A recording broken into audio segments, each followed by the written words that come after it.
galera de Deus, bem-vindos a mais um Balaio Cristão aqui na TV Itapetinga. Hoje o programa tá muito top, hoje a gente vai ver o comecinho da final de Bíblia, o reality. Vocês vão ver os nossos participantes aí respondendo as primeiras perguntas sobre a Bíblia. E já que hoje a gente começou falando sobre Bíblia, a nossa conversa vai ser sobre a Sociedade Bíblica Brasileira com o pastor Marcos Batista, que trabalha lá. Confere só esse bate-papo. Oi pessoal, estamos aqui mais uma vez com o pastor Marcos Batista. Tudo bem, pastor? Tudo bem, Sara? Que legal, bom estar com você. Que bom, estamos aqui na Sociedade Bíblica e hoje a gente vai saber um pouquinho sobre como funciona todo esse trabalho por trás da sociedade. O pastor Marcos já trabalha aqui há 15 anos, né, pastor? Como é que o senhor veio parar aqui? O senhor tinha o sonho desde criança, vou trabalhar na Sociedade Bíblica. Como é que foi? Olha, minha mãe até me disse uma vez que quando eu era criança eu botava o dedo assim em cima do símbolo da Sociedade Bíblica, naquela Bíblia dela que ela tinha. Ela disse que eu dizia, eu ainda vou trabalhar aqui, ainda vou fazer Bíblia. Eu nem sabia, gente. Minha mãe dizia isso. E acabou. Eu fui trabalhar numa missão que fazia evangelização, visão nacional de evangelização, cruzadas para todo lado, com estádios. Eu era assessor de um grande pregador, eu era pastor auxiliar dele, o acompanhava, e trabalhamos com ação social. Minha vida foi toda dedicada assim à área eclesiástica. Eu sempre fui no rádio também, Rádio Relógio, né? Você sabia? Se você é do Rio, você conhece a Rádio Relógio. E na dublagem, né? Versão brasileira, né? Você sabe. E na igreja, sempre envolvido com a igreja.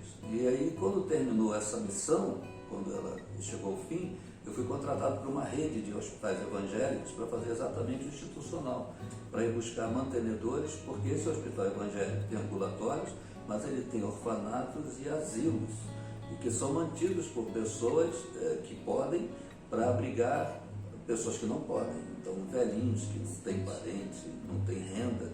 Então, esse hospital recebe nos seus asilos. Então, todo o lucro que esse hospital, essa rede de hospitais recebe com consultas, vai para sustentar esses velhinhos e essas crianças nos seus 3 orfanatos.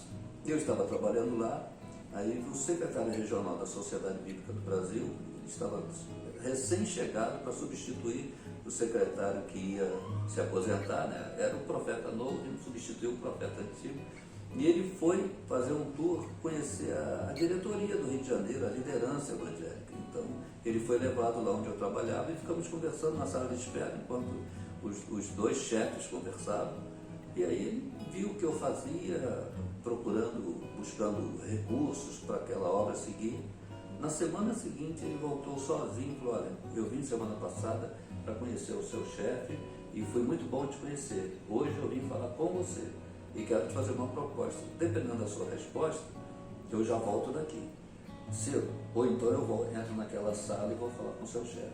Eu falei, tá, e qual é a proposta? Eu vim te convidar para trabalhar na Sociedade Bíblica do Brasil, para fazer isso que você faz aqui, fazer lá, dentro, na SBB, pela causa da Bíblia. Eu falei, aceito, na hora. Aí ele foi, fala, se você dissesse não, eu voltava daqui, ia embora. Você disse sim, agora eu vou pedir autorização ao seu chefe. E entrou e nós 3 conversamos. O meu chefe na época, o reverendo Isaías Souza Maciel, que é um grande mantenedor da causa da Bíblia também, ele me liberou e fez algumas ressalvas, porque ele estava perdendo um filho do coração, abriu mão e eu vim, estou muito feliz aqui. E a Sociedade Bíblica ajuda também com material bíblico, os asilos e os orfanatos. E hoje, qual o cargo que o senhor ocupa dentro da Sociedade Bíblica? É coordenador de desenvolvimento institucional. Então, já estou aqui há 15 anos fazendo isso, que é captação de recursos, com empresários, com empresas e igrejas que queiram investir na Sociedade Bíblica do Brasil para a produção da Bíblia. A nossa organização é uma organização sem fins lucrativos. A Sociedade Bíblica do Brasil, para você ter uma ideia, nós não fomos criados para vender Bíblias, nós fomos criados para distribuir Bíblias. Nós vendemos para doar, porque se cada cristão, somos 35 milhões de evangélicos, de cristãos no todo, no Brasil ou mais, se cada cristão doasse R$5 uma vez por ano para a Sociedade Bíblica do Brasil, todas as Bíblias seriam gratuitas, cobriria o custo de todas as Bíblias, poderíamos distribuir Bíblias. Mas como nós não temos esse acesso para buscar R$5 de cada cristão, Nós produzimos Bíblias de estudos, Bíblias temáticas, Bíblia da mulher, Bíblias com comentários, com capas criativas. Tem um preço diferenciado que vai subsidiar aquelas Bíblias que são distribuídas nos hospitais, milhares de Bíblias são distribuídas nos hospitais. Colocamos uma Bíblia em cada leito. O doente tem alta, leva a sua Bíblia, nós colocamos outra. Todos os presídios, cada preso recebe uma Bíblia. Casas de recuperação da dependência química, escolas, organizações de terceira idade, doamos Bíblias com letra gigante e Bíblia em áudio também. A Bíblia em Braille é a Bíblia mais cara da Sociedade Bíblica do Brasil, ela custa R$5.000, mas a Bíblia mais cara da Sociedade Bíblica do Brasil não é vendida, ela é doada. O cego não paga nem o correio, porque o correio entrega gratuitamente no conforto da casa dele. Mas alguém paga, então essas ofertas entram para a Bíblia em Braille. A Bíblia em Libras agora, é o nosso projeto mais recente. A Bíblia diz que a fé vem pelo ouvir, mas o surdo não vai ter fé, tem que ter uma língua que ele ouça, tem que ter a linguagem de sinais. Nós estamos produzindo a Bíblia em Libras, que também será gratuito. E aí, se formos contar Bíblias indígenas, nós recebemos uma gramática indígena que um missionário bolou uma gramática, alfabetizou o índio na língua que o índio já fala, não em outra, ele aprende a língua do índio, bola uma gramática, porque o índio é só da oralidade, o índio não sabe escrever, o índio é analfabeto, ele só sabe falar. Então o missionário ensina o índio a escrever, a ler, a deixar bilhete, a se comunicar. Então quando o índio já domina a gramática, enviam para nós, a Sociedade Bíblica devolve Bíblias prontas. E essas Bíblias são doadas para o índio, claro, evidentemente. Então a Sociedade Bíblica ela cumpre esse papel de doar a Bíblia. Nós vendemos para poder doar. Tem sociedades bíblicas, né? São 149 sociedades bíblicas no mundo. Nós temos uma organização central, a SBU, Sociedades Bíblicas Unidas, né? Se fosse uma linguagem empresarial, seria uma holding, com 149 pernas. Não é uma holding. O que nos une é o companheirismo. Não tem essa coisa de lucro para lá, lucro para cá, não tem essa coisa empresarial.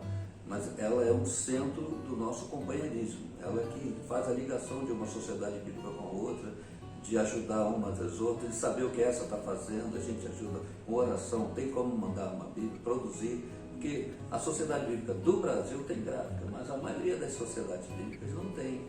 Então, ou pagam por uma gráfica lá, ou mandam para a SBB, a gente produz a Bíblia aqui, mandam aqueles arquivos, e a gente roda a Bíblia aqui, a nossa gráfica tem capacidade para produzir uma Bíblia impressa a cada 3 segundos.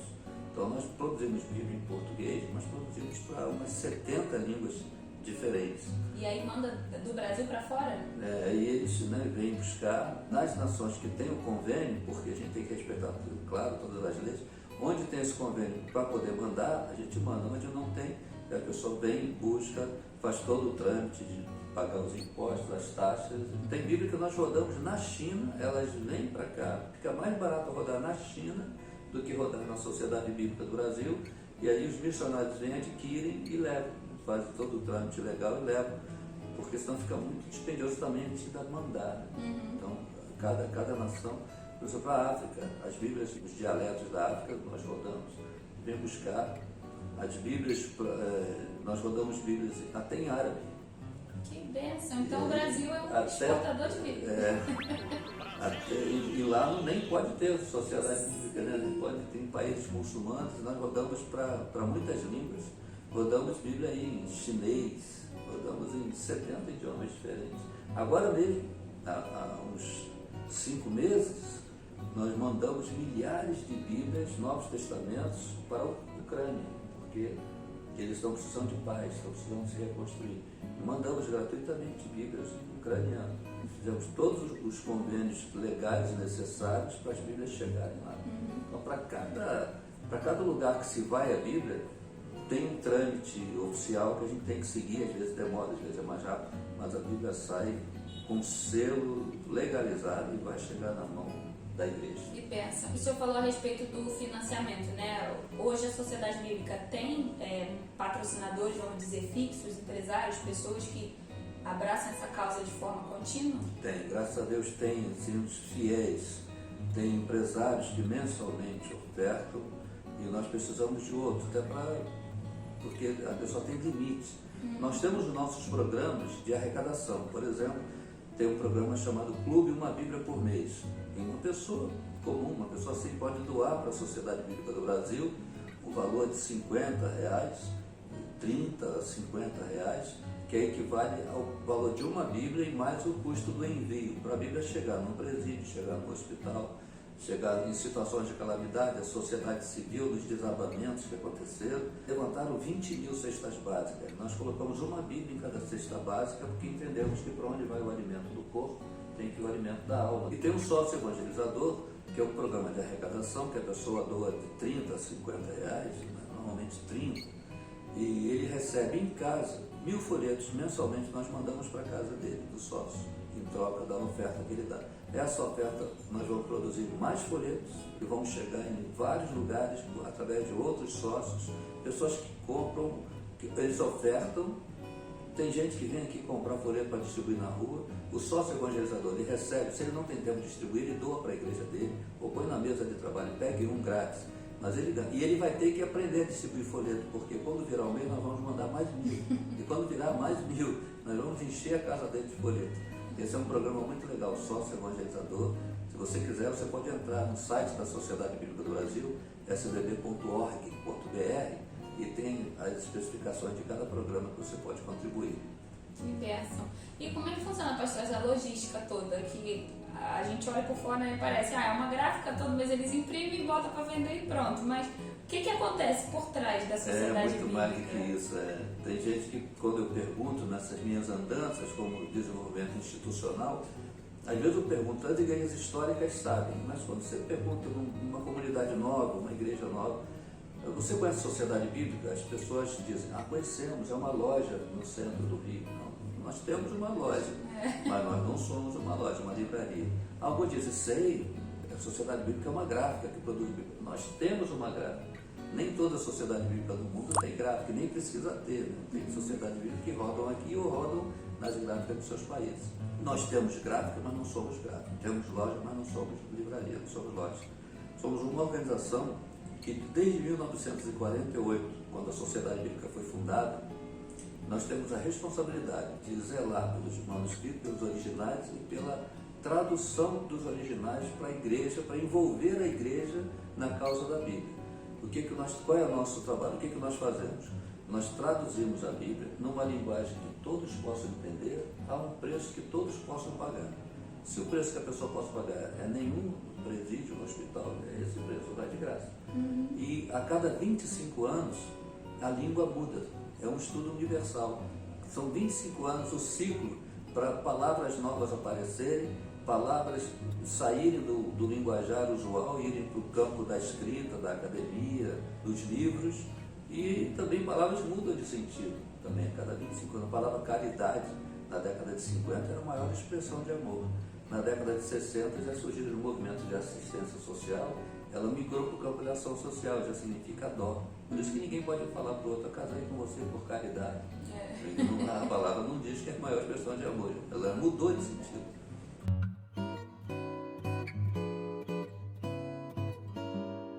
E aí, você sabia que tinha tudo isso por trás dessa Bíblia que tem aí na sua casa? Se vocês quiserem saber mais alguma coisa sobre a Sociedade Bíblica, podem deixar lá no meu Instagram, que a gente pode fazer uma outra gravação sobre esse assunto.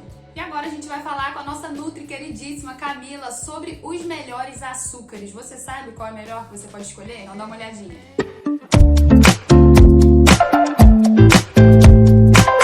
Olá, Sara, tudo bem? Para mim é um prazer estar aqui novamente falando com você sobre um tema tão importante e polêmico que é a utilização do açúcar.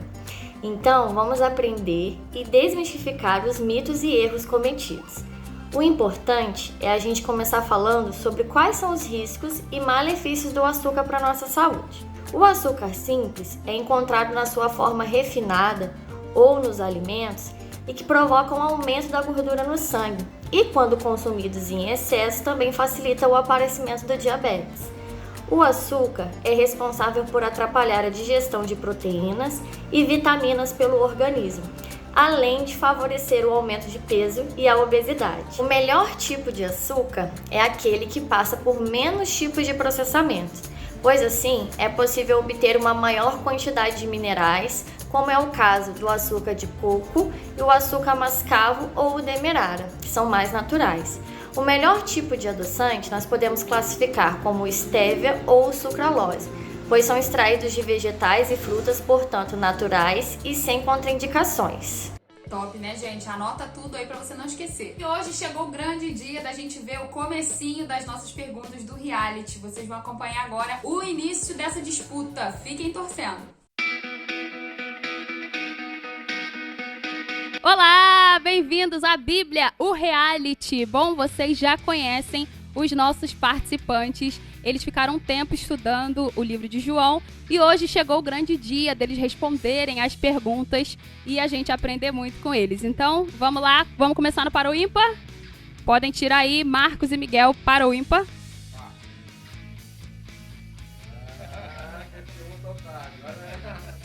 Então vai começar Marcos e Rebeca, vão tirar a primeira pergunta.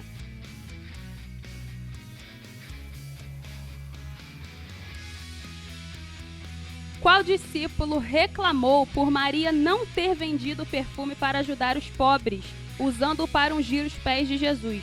Opção A, Pedro. B, Judas. Ou C, Felipe. 30 segundos.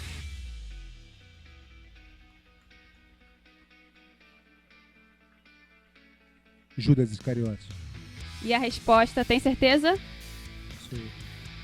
Segundo João, capítulo 12, versículo 4, a resposta está exata!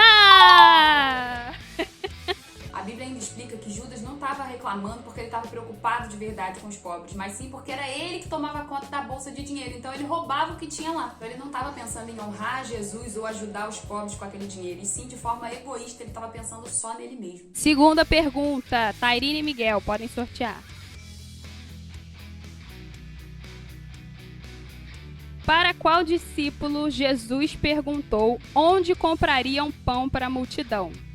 Opção A, Pedro. Opção B, Felipe. Ou opção C, nenhum. 30 segundos.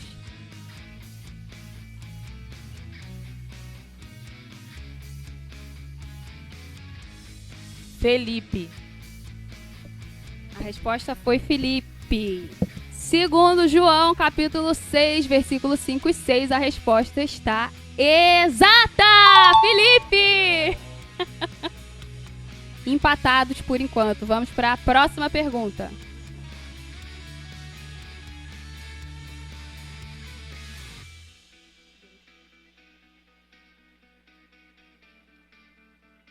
João disse que ele era a voz que clama no deserto, conforme havia dito qual profeta?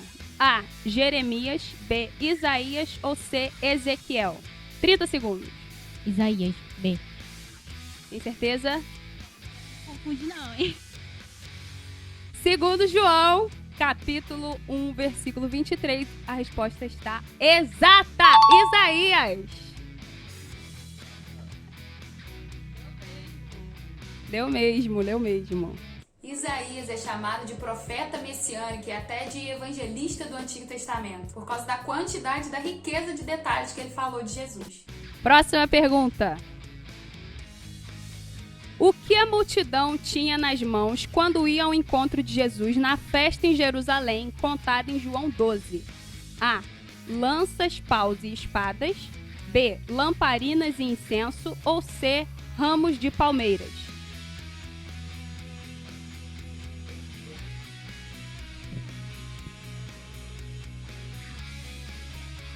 Pedras, facas, revólver, tudo.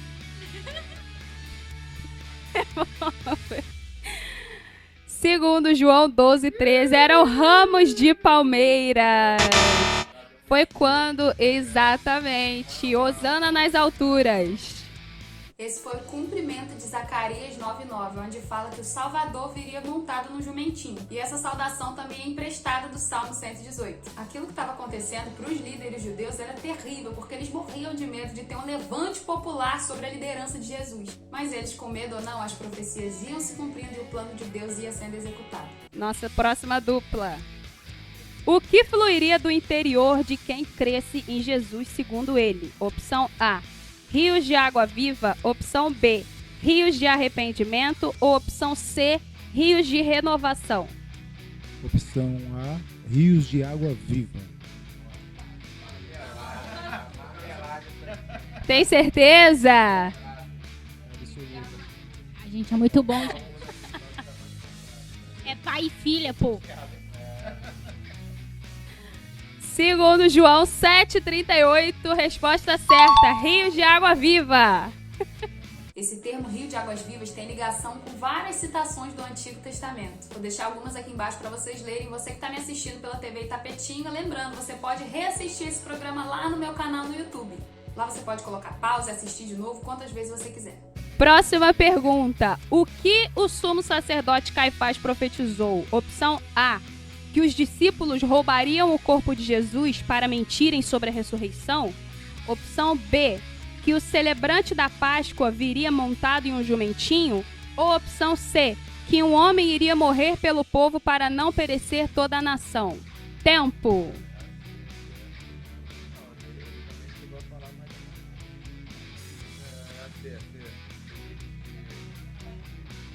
C de cura. Segundo João 11,49, opção C, certa resposta, ponto! Caifás insensivelmente sugere que matar uma pessoa inocente seria aceitável se isso fosse benéfico para o país inteiro. Mas sem saber, pelos propósitos de Deus, ele estava falando uma profecia sobre a necessidade da morte de Jesus para a salvação não só daquele país, não só dos judeus, mas para o mundo inteiro, por todos os salvos em qualquer parte do mundo. O Balaio Cristão é uma produção independente, o que significa que eu não pago nada para a TV Itapetinga pelo espaço no canal e eles também não pagam nada pela produção do programa. Mas se você quer me ajudar contribuindo com alguma coisa para que eu consiga continuar produzindo esses conteúdos, está aqui o Pix. Ficou com vontade de assistir mais? Infelizmente o programa de hoje está terminando, mas eu vou deixar vocês verem um pouquinho do que vai ter semana que vem, hein? Um beijo, gente, até logo. Pode! Agredindo aqui, ó. Rede Nacional me agredindo. Segundo João 5,2, era o tanque de Betesda. Jesus disse a Nicodemos que quem não poderia entrar no reino de Deus? A, quem não nascesse do Espírito e do fogo? B, quem não nascesse da água e do Espírito? Ou C, quem não nascesse da água e do fogo? Tempo.